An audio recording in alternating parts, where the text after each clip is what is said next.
नमस्कार दोस्तों, lead India law associates यानी लीला के इस वीडियो में आपका बहुत बहुत स्वागत है। दोस्तों, मैं इस वीडियो में आपको बताऊंगा लिव इन रिलेशनशिप के बारे में। अगर आप किसी लिव इन रिलेशनशिप में रहने के बारे में सोच रहे हैं तो क्या उसमें एग्रीमेंट की रिक्वायरमेंट है? क्या आपको किसी प्रकार का अग्रीमेंट करना चाहिए या नहीं करना चाहिए? देखिए, सबसे पहली बात तो यह है कि लिव इन रिलेशनशिप में अगर आपको रहना है तो अग्रीमेंट क्या होता है? दो लोगों के बीच का आपस में समझौता होता है और उसमें वो तय किया जाता है कि हम इस तरीके से रह रहे हैं, बिना किसी दबाव के साथ में रह रहे हैं ताकि उनसे उससे बचाव हो। क्या लेकिन लिव इन रिलेशनशिप में रहने के लिए कानून में कहीं लिखा हुआ है कि एग्रीमेंट आपको कराना चाहिए? दोस्तों, मैं आपको यह बता दूं कि कानून में तो कहीं पर भी नहीं लिखा हुआ है, ना ही लिव इन रिलेशनशिप को लिखा हुआ है। ना तो लिव इन रिलेशनशिप लिखा हुआ है और ना ही अग्रीमेंट के बारे में लिखा हुआ है। लेकिन फिर भी अगर आप लिव इन रिलेशनशिप में साथ में रहना चाहते हैं तो अग्रीमेंट कानूनी रूप से किसी भी प्रकार से जरूरी नहीं है और किसी भी तरीके से जरूरी नहीं है। लेकिन अगर आप लिव इन रिलेशनशिप में रहना चाहते हैं और अगर आप दोनों में अंडरस्टैंडिंग है, दोनों एक दूसरे को सिक्योर रखना चाहते हैं, तो उससे बेटर है आप अग्रीमेंट कराएं। वो तो ठीक है, अग्रीमेंट के बारे में मैं बाद में बताता हूं। उससे बेटर है कि आप साथ में बैंक अकाउंट खुलवा लें, साथ में ज्वाइंट बैंक अकाउंट खुलवा लें। उससे बेटर है कि आप इलेक्ट्रिसिटी बिल जो आप पे कर रहे हो साथ में, उसमें आप दोनों के नाम डलवा लें। पानी के बिल होते हैं उसमें दोनों का नाम डलवा लें। कोई भी चीज करे तो कुछ सामूहिक टाइप से आप कर लें, तो वो भी एक बहुत बड़ा प्रूफ होता है कि आप दोनों साथ में रह रहे थे, लिव इन रिलेशनशिप में रह रहे थे।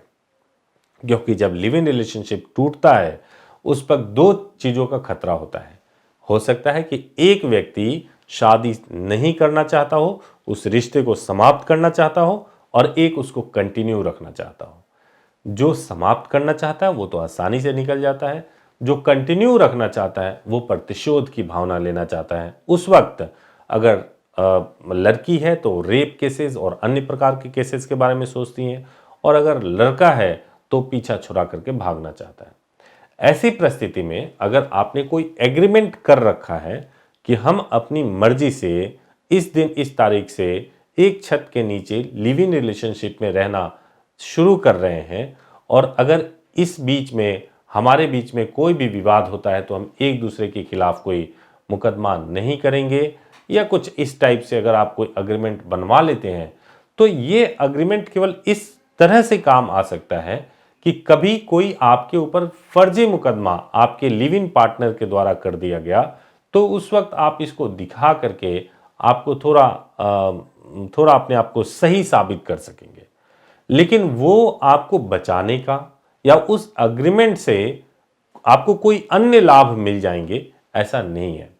तो आप कर सकते हैं एग्रीमेंट, लेकिन लिव इन रिलेशनशिप में अगर आप रहने के बारे में सोच भी रहे हैं तो आप इस बारे में जरूर सोच लीजिए कि आप दोनों मैच्योर्ड हों और इसके परिणामों के बारे में भी जानते हो। क्योंकि लिव इन रिलेशनशिप में रहने के दौरान आपके शारीरिक संबंध बनते हैं, आप एक छत के नीचे रहते हैं, लोग आपको पति पत्नी के रूप में जानने लगते हैं, और हो सकता है कि 4 साल 6 साल के बाद आपके बीच में बात ना बने और फिर उस रिश्ते को छोड़ना पड़े। उस समय आप उस रिश्ते को नहीं छोड़ पाए, उस रिश्ते को छोड़ते वक्त आप रेप या किसी अन्य प्रकार के मुकदमों के बारे में नहीं सोच सकते कि आप प्रतिशोध के लिए ऐसे मुकदमा कर दें। और यदि बच्चा हो गया है तो जो लड़के हैं, जो पति हैं, वो भी ये नहीं कह सकते कि इस बच्चे की रिस्पॉन्सिबिलिटी नहीं लेंगे। वो बच्चा बिल्कुल जायज होगा, उसकी रिस्पॉन्सिबिलिटी लेनी होगी। अगर उस बीच में आपने चाहे एग्रीमेंट क्यों ना करा लिया हो, लेकिन महिला के खिलाफ अगर आप कोई वायलेंस कर देते हैं तो डोमेस्टिक वायलेंस के दायरे में आएगा, और महिला डोमेस्टिक वायलेंस का केस भी आपके खिलाफ कर सकती है। एग्रीमेंट केवल आपको हेल्प कर सकता है थोड़ा बहुत। अगर आप चाहते हैं तो एग्रीमेंट करा लें, कानूनी मान्यता इसकी कुछ भी नहीं है। वीडियो अगर आपको अच्छा लगे तो जरूर इसको लाइक शेयर सब्सक्राइब कीजिए। हमारे पास कॉल करना हो तो हमारे हेल्पलाइन नंबर पर Monday to Saturday 10 AM to 6 PM call कर सकते हैं। बहुत बहुत धन्यवाद।